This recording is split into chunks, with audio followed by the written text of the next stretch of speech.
पुनः एक बार फिर से मैं प्रभु का आभारी हूँ कि उन्होंने मुझे यह नया सुबह इसलिए प्रदान किया कि मेरे जीवन के द्वारा परमेश्वर के नाम की महिमा हो। सो मैं प्रभु का आभारी हूँ कि मैं एक बार फिर से हम अपने सभी प्रभु के प्रियजनों के बीच में इस फेसबुक के माध्यम से मैं परमेश्वर का वचन को लेकर के हाजिर होने पाया। मैं प्रभु का आभारी हूँ। कल मैंने परमेश्वर के वचन में हम लोग देख रहे थे किस प्रकार से परमेश्वर हमारे मन के भीतर देखने के कारण वहाँ पर 3 ऐसे बिंदुओं को मैंने देखा जिसका अयोग्यता के उपरांत फल और प्रतिफल के विषय में मैंने अध्ययन किया था। और हमने देखा था किस प्रकार से शाऊल अयोग्य ठहरने के कारण वह अपने मृत्यु का फल को चखा, किस प्रकार से यहूदा इस्करियोती अयोग्य होने के कारण मृत्यु के स्वाद को चखा, किस प्रकार से दाऊद राजा का मन में अपने पाप के प्रति और परमेश्वर के प्रेम के प्रति एक गहरा विचार रखने के कारण राजा दाऊद परमेश्वर का अनुग्रह को पाया और उसके बेटे भी परमेश्वर के अनुग्रह को प्राप्त किया। आज भी हम एक दूसरे भाग को लेकर के आपके सामने उपस्थित हैं। तो आइए आज हम मनन करते हैं आमोस का पुस्तक, उसका 5 अध्याय का 4 पद से लेकर के हम उसका 13 पद तक हम लोग मनन करेंगे। सो मैं आपके लिए इस भाग को पढ़ना चाहता हूँ। यहोवा इस्राएल के घराने से यूँ कहता है, मेरी खोज में लगो तब जीवित रहोगे। बेतेल को खोज में ना लगो, न गिलगाल में प्रवेश करो और न बेरशेबा को जाओ, क्योंकि गिलगाल निश्चय बंधुआई में जाएगा और बेतेल सूना पड़ेगा।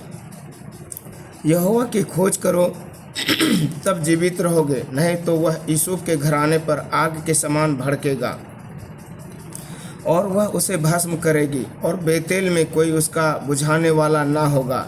हे न्याय के बिगाड़ने वालों और धर्म को मिट्टी में मिलाने वालों, जो कचपचिया और मिर्गसरा का बनाने वाला है, जो घोर अंधकार को भोर का प्रकाश बनाता है, जो दिन को अंधकार करके रात बना देता है और समुद्र का जल स्थल के ऊपर बहा देता है, उसका नाम यहोवा है।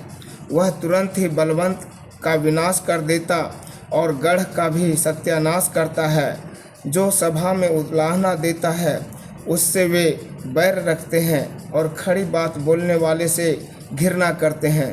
तुम जो कंगालों को लताड़ा करते और भेंट कहकर उनसे अन्न हर लेते हो, इसलिए जो घर तुमने गढ़े हुए पत्थरों के बनाए हैं उनमें रहने ना पाओगे, और जो मनभावनी दाख की बाड़ियाँ तुमने लगाई है उनका दाख मधु ना पीने पाओगे, क्योंकि मैं जानता हूँ कि तुम्हारे पाप भारी है।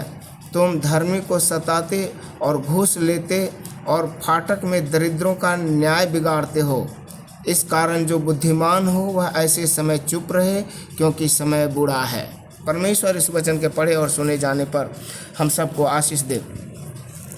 हम यहाँ पर जब बेतेल के विषय में देखते हैं, ये एक विशेष बेतेल के विषय में उल्लेख किया गया है। और बेतेल के विषय में पहली बात है कि वह ऐतिहासिक और आत्मिक महत्व का स्थान है, जो याकूब के लिए पहला अनुभव था।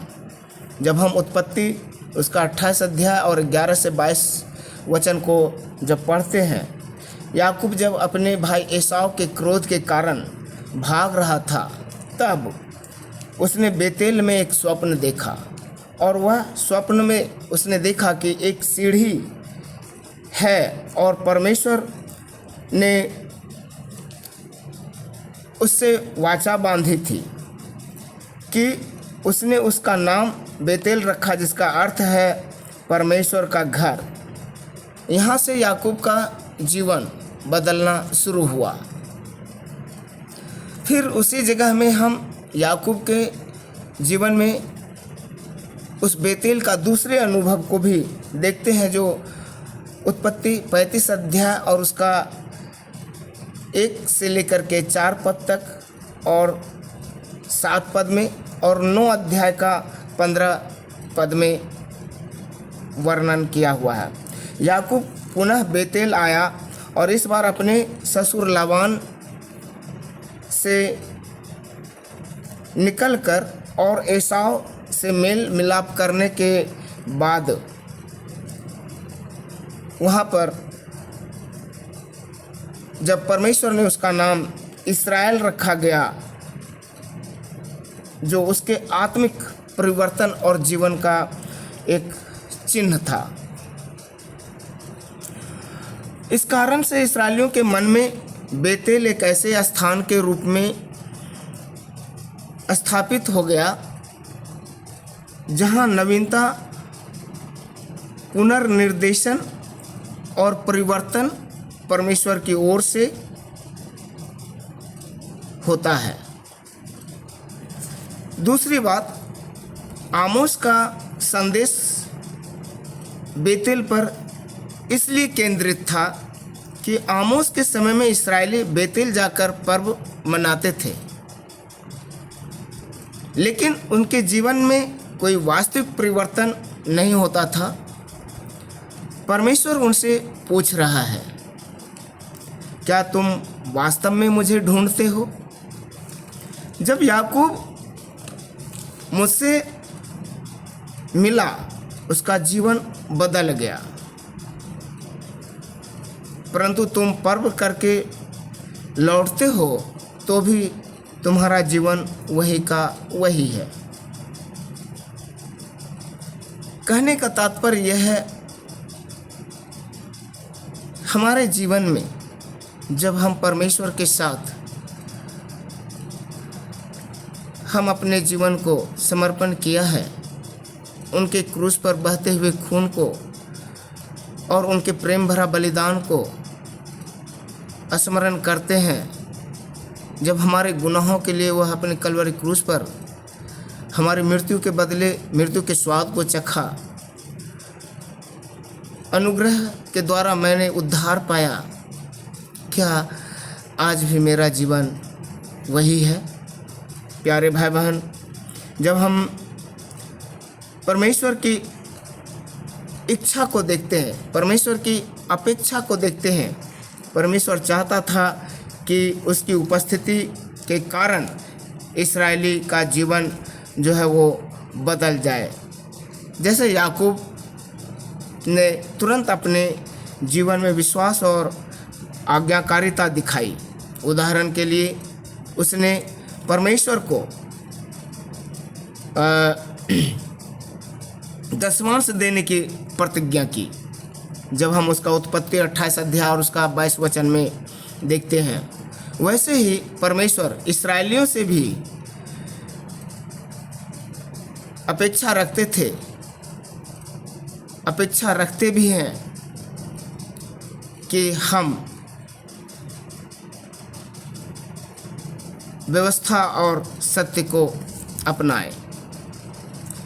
चौथी बात, इस्राएलियों की समस्या जब हम देखते हैं, आमोस उसका 5 अध्याय और 10, 11, 12 पद में, वे दरवाजे पर न्याय सुनाने वालों से घृणा करते थे।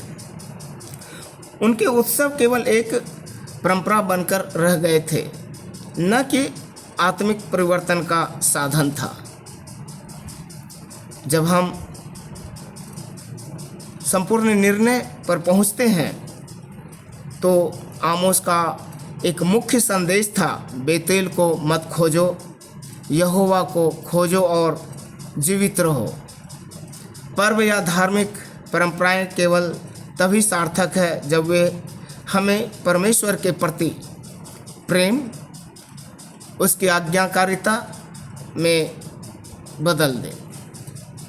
यदि पर्व केवल आनंद या छुट्टी का साधन बन जाए और जीवन में कोई आत्मिक बदलाव न आए तो वह मृत्यु की ओर ले जाता है, न कि जीवन की ओर। प्यारे भाई बहन, इसलिए आमोस ने कहा 5 अध्याय का 6 पद में कि यहोवा को खोजो और जीवित रहो। परमेश्वर हमें सहायता करे कि हम अपने प्राण प्रिय परमेश्वर को, उनकी आज्ञाओं में हम निरंतर जीवन को समर्पित करते रहें। और एक बार फिर से विनम्र निवेदन है, हमें आप अपने प्रार्थनाओं में याद रखें और इस प्रकार की सेवा में प्रभु हमें हिम्मत और हियाव दे, ताकि मैं और भी परमेश्वर की पवित्रता और सिद्धता में आगे बढ़ने पाऊँ। फिर से सभी श्रोतागण को मेरा जय मसीह, सुप्रभात। परमेश्वर आप सबको आशीष दे। धन्यवाद।